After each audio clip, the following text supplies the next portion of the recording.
আসসালামু আলাইকুম প্রিয় শিক্ষার্থী, আশা করি তোমরা সবাই সুস্থ আছো। আমাদের আজকের ক্লাস নবম শ্রেণীর বিজ্ঞান। আর আমাদের আজকের আলোচনার অধ্যায় হচ্ছে পঞ্চম অধ্যায়। আর পঞ্চম অধ্যায় আমরা 5.4.2 এর স্পষ্ট দৃষ্টি ন্যূনতম দূরত্ব নিয়ে আলোচনা করব। স্বাভাবিক চোখের খাপ খাইয়ে নেওয়ার ক্ষমতা সীমাহীন নয়, মানে যে কোনো পরিবেশ পরিস্থিতিতে চোখ যে সবসময় খাপ খাইয়ে নেবে এটা আসলেই সঠিক না। চোখের একটা নির্দিষ্ট খাপ খাইয়ে নেওয়ার ক্ষমতা আছে। মানুষটার চোখের লেন্সের ফোকাস দূরত্ব কমিয়ে বা বাড়িয়ে লক্ষ্যবস্তুকে স্পষ্ট দেখার চেষ্টা করে, কিন্তু লক্ষ্যবস্তু চোখের কাছাকাছি একটি নির্দিষ্ট দূরত্ব অপেক্ষা বেশি নিকটে হলে লক্ষ্যবস্তু স্পষ্ট দেখা যায় না।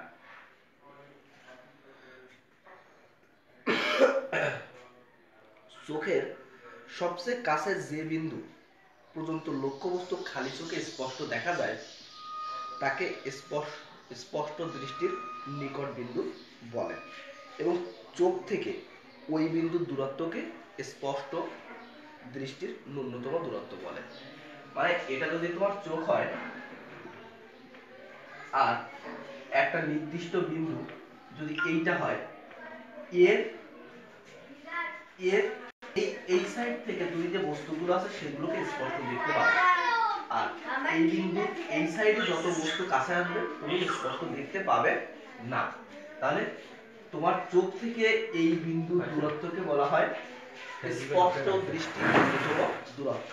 তাহলে চোখের সব থেকে কাছে যে বিন্দু থেকে লক্ষ্যবস্তু স্পষ্ট দেখা যায় সেই বিন্দুটা হচ্ছে স্পষ্ট দৃষ্টির নিকট বিন্দু, আর চোখ থেকে এই বিন্দুর দূরত্বকে বলবো আমরা স্পষ্ট দৃষ্টির ন্যূনতম দূরত্ব।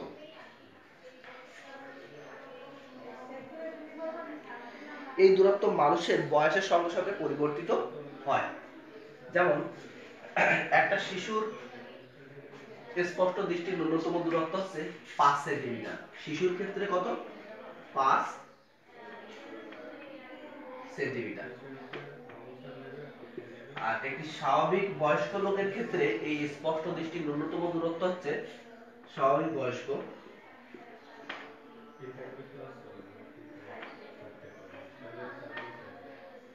হচ্ছে 25 সেন্টিমিটার। তাহলে বয়স বৃদ্ধির সাথে সাথে স্পষ্ট দৃষ্টির ন্যূনতম দূরত্ব বা স্পষ্ট বিন্দু নিকট বিন্দু পরিবর্তিত হয়। শিশুর ক্ষেত্রে হয় 5 সেন্টিমিটার, আর স্বাভাবিক বয়স্ক মানুষের ক্ষেত্রে হয় 25 সেন্টিমিটার। দূরবিন্দু থেকে চোখের অসীম দূরত্ব অবস্থান করে। দূরবিন্দু চোখ থেকে কোথায়? অসীম দূরত্বে অবস্থান করে। এই কারণে আমরা দূরের নক্ষত্র খালি চোখে দেখতে পারি। তাহলে আমাদের প্রথম যে টপিকটা আমরা আলোচনা করছি স্পষ্ট দৃষ্টির ন্যূনতম দূরত্ব। এই ন্যূনতম দূরত্বটা মূলত কি? ন্যূনতম দূরত্ব হচ্ছে চোখের সবচেয়ে কাছাকাছি যে বিন্দু থেকে আমরা লক্ষ্যবস্তু স্পষ্ট দেখব সেই বিন্দুটা হচ্ছে ন্যূনতম বা নিকটতম বিন্দু, আর ওই বিন্দু থেকে চোখের দূরত্ব হচ্ছে স্পষ্ট দৃষ্টির ন্যূনতম দূরত্ব। কারণ এই বিন্দু থেকে যত চোখের কাছাকাছি লক্ষ্যবস্তু রাখবো তত আমরা বস্তু অস্পষ্ট দেখব। এই জন্য এই বিন্দু হচ্ছে স্পষ্ট দৃষ্টির নিকট বিন্দু, আর এই দূরত্ব হচ্ছে স্পষ্ট দৃষ্টির ন্যূনতম দূরত্ব। এবার আমরা আলোচনা করব চোখের ত্রুটি ও তার প্রতিকার নিয়ে।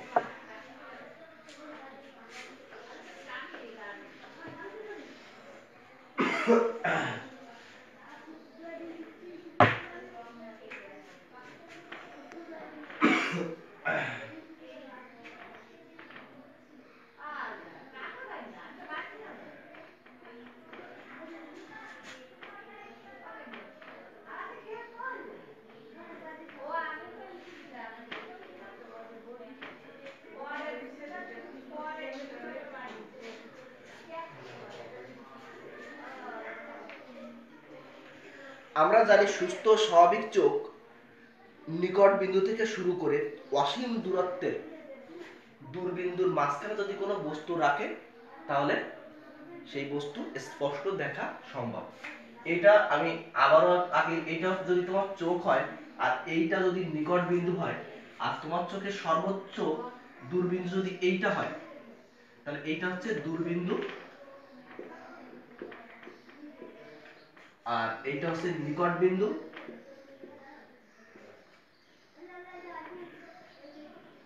আর এটা তো তোমার চোখ। তাহলে চোখের নিকট বিন্দু ও দূরবিন্দুর মাঝখানে যদি কোনো লক্ষ্যবস্তু রাখা হয় বা লক্ষ্যবস্তু থাকে তাহলে সেই লক্ষ্যবস্তু স্পষ্ট দেখা সম্ভব। কিন্তু এই দূরবিন্দু এবং নিকট বিন্দু বাইরে যদি কোনো লক্ষ্যবস্তু রাখা হয় তাহলে সেটা স্পষ্ট দেখা সম্ভব নয়। আর এই দূরবিন্দু ও নিকট বিন্দুর মাঝখানে যদি কোনো বস্তু রাখা হয় আর সেই বস্তু দিয়ে স্পষ্ট দেখা যায় তাহলে সেই চোখ স্বাভাবিক চোখ বা তার দৃষ্টিশক্তি স্বাভাবিক দৃষ্টিশক্তি। স্বাভাবিক দৃষ্টিশক্তি ব্যাহত হলেই চোখের ত্রুটি বলা হয়। অর্থাৎ স্বাভাবিক দৃষ্টিশক্তি বলতে আমরা কি বলবো, নিকট বিন্দু আর দূরবিন্দুর মাঝে কোনো লক্ষ্যবস্তু থাকলে সেই লক্ষ্যবস্তু যদি দেখা সম্ভব হয়, স্পষ্ট দেখা সম্ভব হয় তাহলে সেটা স্বাভাবিক দৃষ্টিশক্তি। আর এই দূরবিন্দু নিকট বিন্দুর মাঝখানে কোনো লক্ষ্যবস্তু আছে এবং সেটা দেখতে ব্যাহত হচ্ছে অর্থাৎ স্পষ্ট দেখা যাচ্ছে না, সেটাই হচ্ছে আমাদের চোখের ত্রুটি। চোখের ত্রুটি নানা রকম হতে পারে, কিন্তু আজকে আমরা চোখের প্রধানত দুটো ত্রুটি নিয়ে আলোচনা করব, যার একটা হচ্ছে হ্রাস্য দৃষ্টি আর একটা হচ্ছে দীর্ঘ দৃষ্টি।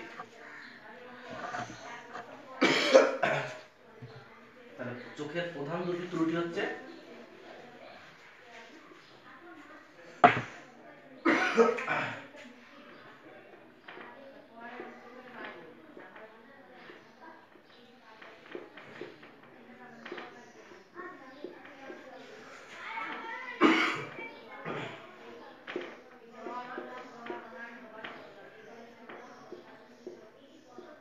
এক নাম্বার হ্রাস্য দৃষ্টি,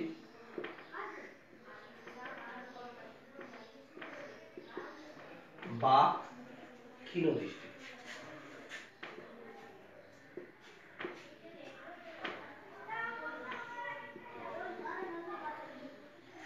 আরেকটা হচ্ছে দীর্ঘ দৃষ্টি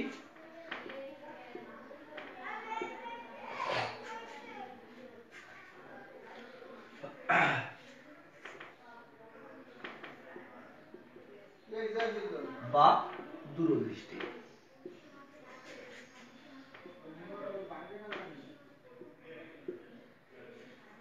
তাহলে এই ত্রুটি কখন হচ্ছে, যখন নিকট বিন্দু ও লক্ষ্যবস্তুর মাঝখানে কোনো নিকট বিন্দু ও দূরবিন্দুর মাঝখানে কোনো লক্ষ্যবস্তু থাকা সত্ত্বেও সেই লক্ষ্যবস্তু স্পষ্ট দেখা যায় না, তখনই এই ধরনের ত্রুটি দেখা দেয়। এখন আমরা ক্ষীণ দৃষ্টি ও তার প্রতিকার নিয়ে আলোচনা করব।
লক্ষ্য করো আমি দুটো চিত্র আঁকছি, একটা হচ্ছে ক্ষীণ দৃষ্টি সম্পূর্ণ চোখের চিত্র, আর আরেকটা হচ্ছে ক্ষীণ দৃষ্টি থেকে কিভাবে প্রতিকার পাওয়া যায় এবং সেই প্রতিকার করলে সেই চোখের দৃষ্টি, মানে এখানে ক্ষীণ দৃষ্টি সম্পূর্ণ চোখ, আর এখানে হচ্ছে সেই ক্ষীণ দৃষ্টি সম্পূর্ণ চোখে যদি আমি কোনো চশমা ব্যবহার করি, অর্থাৎ কৃত্রিম কোনো লেন্স ব্যবহার করি, তাহলে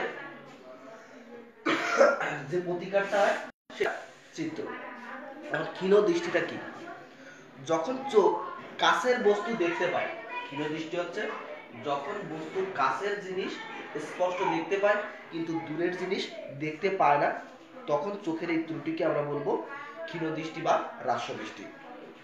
এরূপ চোখের দূরবিন্দুটি অসীম দূরত্ব অপেক্ষা খানিকটা নিকটে চলে আসে। মনে করো একটা চোখের দূরবিন্দু এই পর্যন্ত ছিল, স্বাভাবিক চোখের দূরবিন্দুটা এই পর্যন্ত, সেখান থেকে কিছুটা কমে খানিকটা নিকটে চলে আসে, এরকম জায়গায় চলে আসতে পারে। আর যেহেতু দূরবিন্দু কমে গেছে, শেষে নিকট বিন্দু কমে যাবে। নিকট বিন্দু আগে একটা নিকট বিন্দু যা ছিল সেখান থেকে আরো চোখের নিকটে চলে আসে, অর্থাৎ দূরবিন্দু কমে যায় এবং নিকট বিন্দুর দূরত্ব কমে যায়। নিকট বিন্দু দূরত্ব আগে যেখানে ছিল, মানে যে বিন্দুতে বস্তুটা রাখলে স্পষ্ট দেখা যাচ্ছিল, তার থেকে যদি চোখের কাছাকাছি আনা হয় তাহলে স্পষ্ট দেখা যায়। তাহলে হ্রাস্য দৃষ্টি বা ক্ষীণ দৃষ্টির কারণ হচ্ছে এখানে কাছের জিনিস স্পষ্ট দেখা যায় কিন্তু দূরের জিনিস স্পষ্ট দেখা যায় না, এর কারণ হচ্ছে দূরদৃষ্টি হ্রাস পায় আর নিকট দৃষ্টিও নিকট বিন্দুর দূরত্ব হ্রাস পায়। নিম্নলিখিত দুটি কারণ, এই দুটি কারণ হচ্ছে চোখের লেন্সের অভিসারী শক্তি বৃদ্ধি পেলে বা ফোকাস দূরত্ব কমে গেলে। ফোকাস দূরত্ব বলতে এখান থেকে দূরবিন্দু যে দূরত্ব, এই দূরত্ব যদি কমে যায়, আর তার মানে হচ্ছে অভিসারী শক্তি যদি বৃদ্ধি পায় আর ফোকাস দূরত্ব যদি কমে যায়, তাহলে এই ধরনের ত্রুটি হতে পারে। আরটা হচ্ছে কোনো কারণে অক্ষিগোলকের ব্যাসার্ধ, মানে এই যে অক্ষিগোলকের ব্যাসার্ধ যদি বেড়ে যায়, এই যে অক্ষিগোলকের ব্যাসার্ধ যদি কোনো কারণে বেড়ে যায়, তাহলে হ্রাস্য দৃষ্টি বা ক্ষীণ দৃষ্টি হতে পারে। এর ফলে দূরের বস্তু থেকে আসা আলোকরশ্মি চোখের লেন্সের মধ্য দিয়ে প্রতিসারিত হওয়ার পর রেটিনার উপর প্রতিলম্ব তৈরি না করে কিছুটা সামনে করে। এখান থেকে লক্ষ্যবস্তু থেকে আসা সমান্তরাল আলোকরশ্মি, চোখের লেন্স সবসময় কিন্তু উত্তল লেন্স, চোখের ভিতরে যে লেন্সটা আছে আমাদের, এই লেন্সটা উত্তল লেন্স। চোখের এই লক্ষ্যবস্তু থেকে আসা সমান্তরাল আলোকরশ্মি চোখের ভিতরে লেন্সের সাথে প্রতিসরিত হয়ে এরকম জায়গায় মিলিত হওয়ার কথা ছিল, কিন্তু সেইটা মিলিত না হয়ে রেটিনারের সামনে মিলিত হয়। রেটিনার কিছুটা সামনে মিলিত হয়, এই কারণে আমরা দূরের জিনিস স্পষ্ট দেখতে পাই না।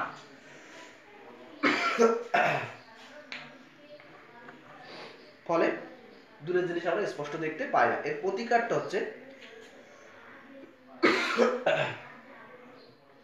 এই ত্রুটি দূর করার জন্য এমন একটি অবতল লেন্স ব্যবহার করতে হবে। কোন লেন্স ব্যবহার করতে হবে? অবতল লেন্স। তাহলে এখান থেকে আমরা আরেকটা জিনিস জানতে পারলাম যে হ্রাস্য দৃষ্টি বা ক্ষীণ দৃষ্টির ক্ষেত্রে ব্যবহার করতে হয় অবতল লেন্স। তাহলে এই ত্রুটি দূর করার জন্য এমন একটি অবতল লেন্সের চশমা ব্যবহার করতে হবে যার ফোকাস দূরত্ব এই হ্রাস্য দৃষ্টির ফোকাস দূরত্ব থেকে বেশি। আমার এই যে হ্রাস্য দৃষ্টি, মানে এই যে ত্রুটিপূর্ণ চোখের ফোকাস দূরত্ব থেকে তার ফোকাস দূরত্ব বেশি হবে। তাহলে এমন একটা অবতল লেন্স ব্যবহার করতে হবে যার ফোকাস দূরত্ব হ্রাস্য দৃষ্টির ফোকাস দূরত্ব অপেক্ষা দীর্ঘতম বা বেশি হবে। চশমার এই লেন্সের অপসারী ক্রিয়া চোখের উত্তল লেন্সের অপসারী ক্রিয়ার বিপরীত। আমাদের এই চোখের ভিতরে যে উত্তল লেন্স থাকে সেই লেন্সের অপসারী ক্রিয়া আর আমাদের যে কৃত্রিমভাবে ব্যবহার করা যে চশমা অবতল লেন্স, এই অবতল লেন্সের অপসারী ক্রিয়া বিপরীত। কাজেই চোখের ফোকাস দূরত্ব বেড়ে যাবে। ফোকাস দূরত্ব কি হবে? বেড়ে যাবে। কারণ এই ত্রুটিপূর্ণ চোখের লেন্সের ফোকাস দূরত্ব কি? কম। আর এর বিপরীত হচ্ছে এই অবতল লেন্স, তাহলে অবশ্যই ফোকাস দূরত্ব কি? বেশি। কারণ আমার এখানে বলছে যে চোখের লেন্সের অপসারী ক্ষমতা বা ক্রিয়া এই অবতল লেন্সের অপসারী ক্রিয়া বিপরীত। তাহলে এই লেন্সের যদি ফোকাস দূরত্ব কম হয় তাহলে এই লেন্সের ফোকাস দূরত্ব অবশ্যই বেশি। তাহলে ফোকাস দূরত্ব বেড়ে যাবে বলে প্রতিবিম্বটা আর পেছনের দিকে এরকম পেছনের দিকে মিলিত হবে না, প্রতিবিম্বটা রেটিনার উপরে তৈরি হবে। অর্থাৎ অসীম দূরত্বের বস্তু থেকে আসা সমান্তরাল আলোক রশ্মি চশমার অবতল লেন্সে প্রথমে কোথায় হবে? অবতল লেন্সে অপসারিত হবে, তারপর চোখের লেন্সে প্রতিসারিত হবে, তারপরে রেটিনা, এই যে রেটিনার উপরে ফোকাস বিন্দু তৈরি করবে। চোখের লেন্সের প্রতিসারিত হয়ে ঠিক রেটিনার বা অক্ষিপট আর এর উপর স্পষ্ট প্রতিবিম্ব তৈরি। তাহলে আমাদের এই রাষ্ট্রদৃষ্টির বিষয়টা মূলত কি হয়েছিল? রাষ্ট্রদৃষ্টির বিষয়টা হচ্ছে যে চোখের যদি ফোকাস দূরত্ব কমে যায় আর অক্ষিগোলকের ব্যাসার্ধ বেড়ে যায় আর হচ্ছে অপসারী ক্ষমতা বা অপসারী শক্তি বৃদ্ধি পায়, তাহলে রাষ্ট্রদৃষ্টি বা ক্ষীণদৃষ্টি হয়। আর এই রাষ্ট্রদৃষ্টি ক্ষীণদৃষ্টির আরেকটা সমস্যা ছিল এরকম যে দূরবিন্দু কমে যায় এবং নিকট বিন্দু কমে যায়।